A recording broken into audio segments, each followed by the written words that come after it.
اسی طرح ان میں سے ایک ظلم ہے کہ کبھی انسان اپنے ایمان کا ظلم کر لیتا ہے، یہ سب سے بڑا خسارہ ہے۔ پچھلی ہی آیات میں ہم یہ پڑھ رہے تھے گزشتہ جمعہ المبارک پر کہ سابقہ کتابوں کے ماننے والوں نے نبی رحمت حضور ختمی مرتبہ صلی اللہ علیہ وآلہ وسلم سے آ کر یہ کہا کہ ہم آپ کو نبی کیسے مان لیں؟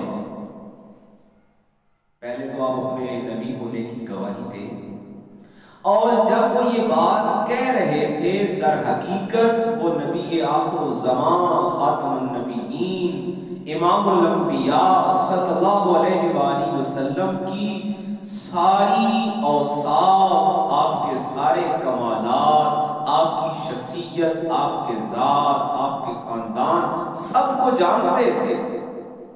اور قرآن مجید نے اس کو کیا کہا؟ ہم نے گزشتہ جمعہ المبارک پر جو پڑھا کہ یہ کیا کر رہے ہیں؟ خسارہ کر رہے ہیں۔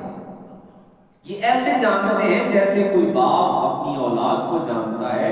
یہ سابقہ کتابوں والے اپنی کتاب کے حوالے سے، اس کے بتانے سے یہ نبی آخر الزمان کو پہچانتے ہیں۔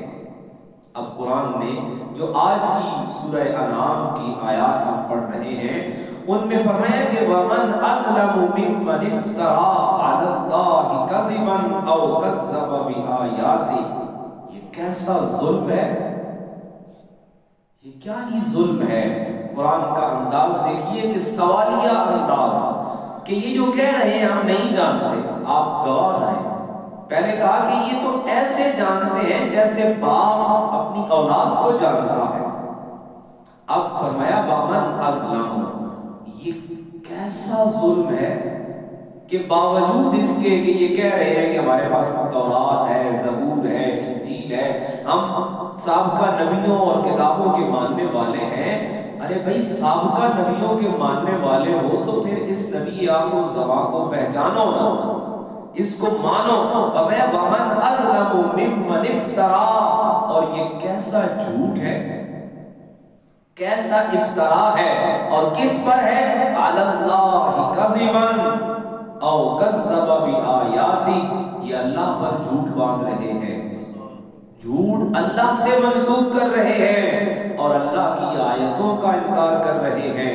إِنَّهُ لَا يُفْلِحُ الظَّالِمُونَ، بے شک یہی وہ لوگ ہیں جنہوں نے کامیاب نہیں ہونا، یہ ظالم ہیں۔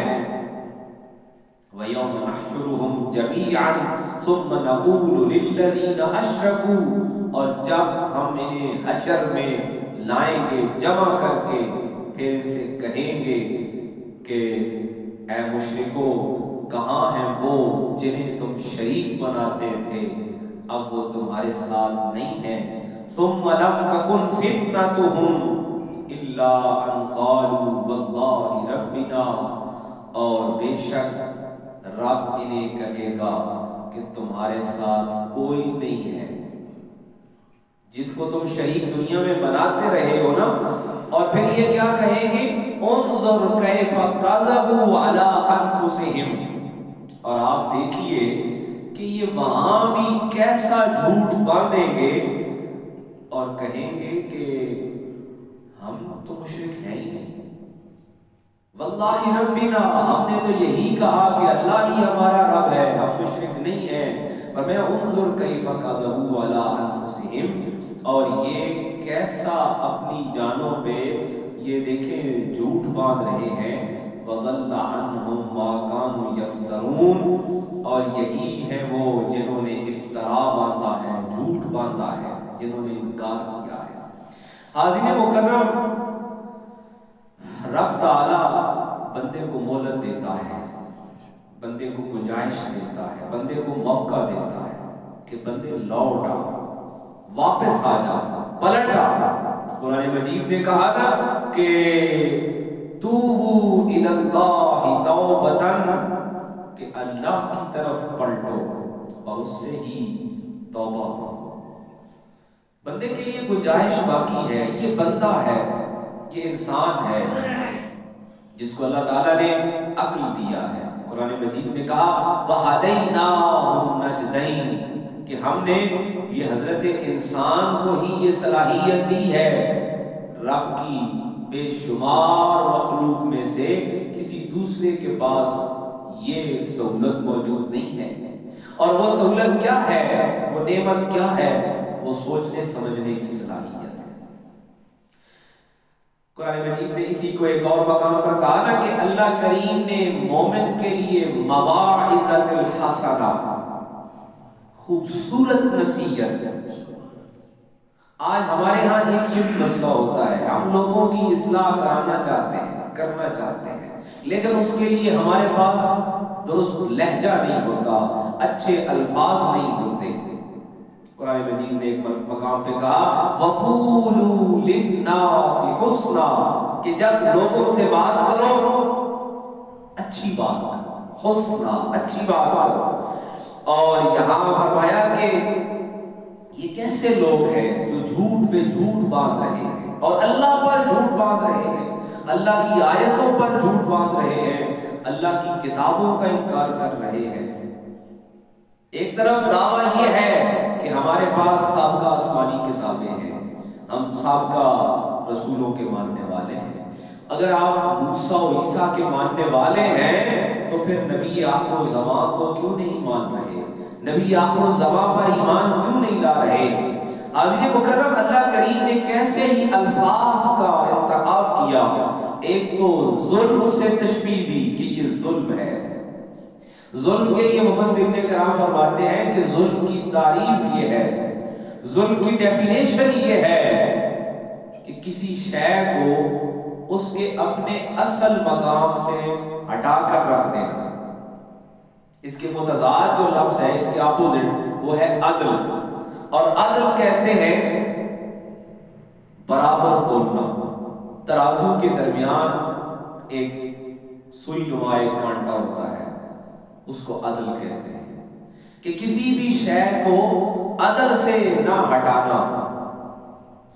اور ظلم یہ ہے، اور قرآن مجید نے ایک مقام پر کہا کہ بے شک ان الشرک لظلم عظیم، جتنے بھی ظلم ہے نا ان سب میں سے بڑا ظلم شرک ہے.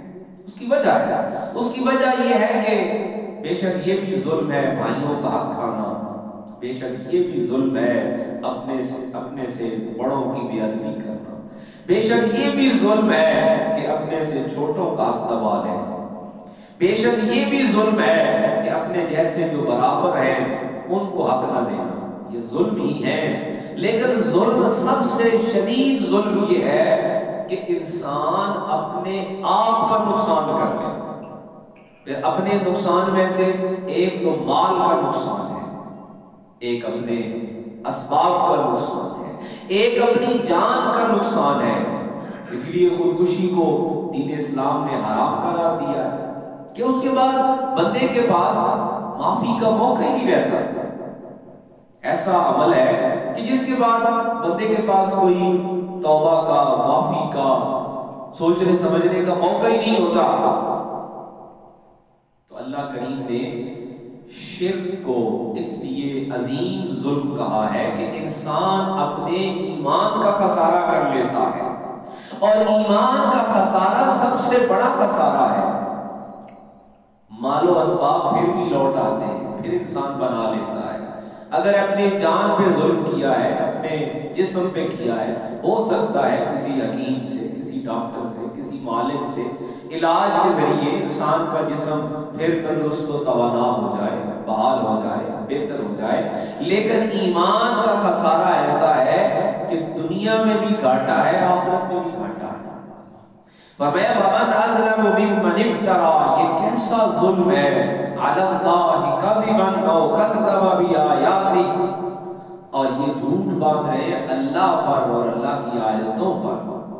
اب یہ اللہ کی آیتیں کیا ہیں؟ مفسرین کرام فرماتے ہیں کہ ایک تو آیتوں سے مراد تورات، زبور، انجیل، سابقہ آسمانی کتابیں ہیں، اور پھر انہی آیتوں میں سب سے بڑی نشانی، سب سے بڑی آیت آقا کریم نبی عظیم صلی اللہ علیہ وآلہ وسلم کی ذات مبارک